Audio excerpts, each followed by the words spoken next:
Okey, Assalamualaikum, selamat pagi. Salam berjumpa lagi di pagi hari Rabu 25 Ogos 2021. Dah sarapan belum? Dah makan? Dah mandi? Cikgu harap semua dah buat semua benda-benda macam tu. Okey, jadi hari ni aktiviti kita ini, latihan kita hari ni, buku aktiviti muka surat 50 dan 51, aktiviti 3. Okey, apa yang kita nak buat hari ni adalah pemahaman berdasarkan kepada teks. Okey, kita tengok teks dahulu. Tanaman organik. Okey, pada suatu hari Alia melihat bapa Akram berkebun. Mereka menanam sayur organik. Kemudian Alia bertanyakan kepada bapa Akram, "Pakcik, apakah keistimewaan tanaman organik?" Maka jawab bapa Akram, "Tanaman organik tidak menggunakan bahan kimia.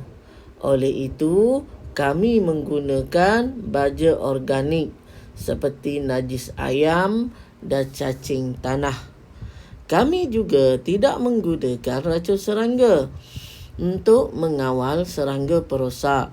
Kami membiarkan kumbang kura-kura pada tanaman.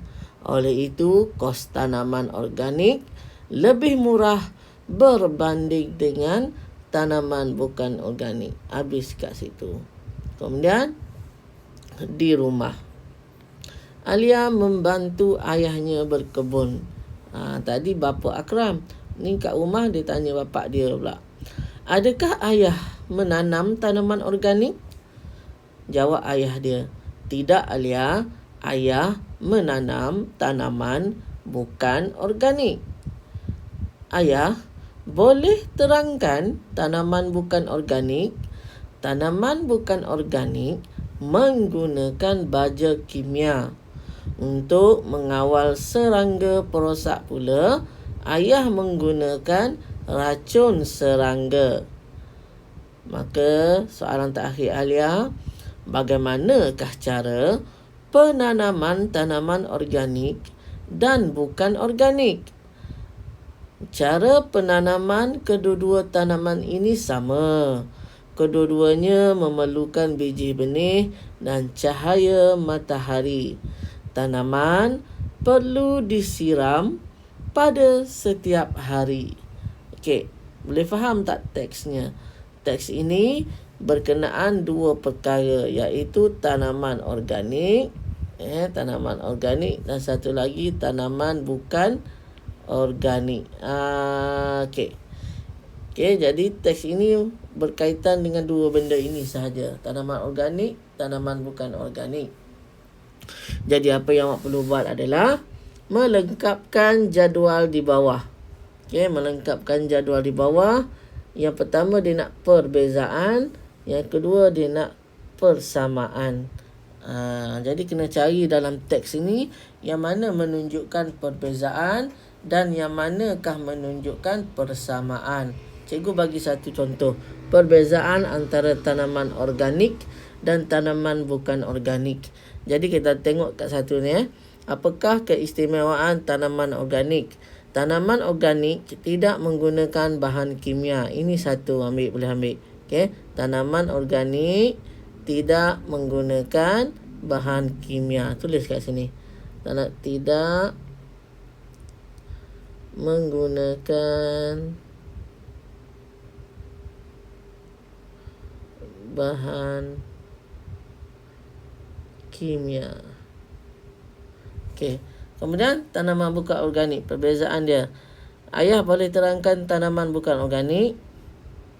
Tanaman bukan organik, tengok ni tanaman bukan organik menggunakan baja kimia. Kan perbezaan. Kalau tanaman organik tidak menggunakan bahan kimia, tetapi tanaman bukan organik menggunakan bahan kimia. Okey. Boleh. Jadi kat sini ada lagi 3 tempat kosong. Ni 1, 2, 3, 4. Maka awak kena cari lagi 3. Okey. Cari manakah lagi 3 perbezaan antara tanaman organik dan tanaman bukan organik. Cari dalam teks ni, kemudian tulis dekat sini, kat ruangan kotak. Yang bawah ni persamaan tanaman organik dan tanaman bukan organik. Cari persamaan, dua-dua sama. Okey, dua-dua sama, menggunakan benda yang sama. Contoh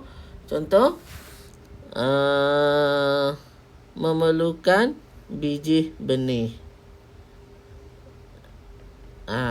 Okey, memerlukan biji benih. Maknanya tanaman organik perlukan biji benih, tanaman bukan organik pun memerlukan biji benih. Cari 2 lagi persamaan.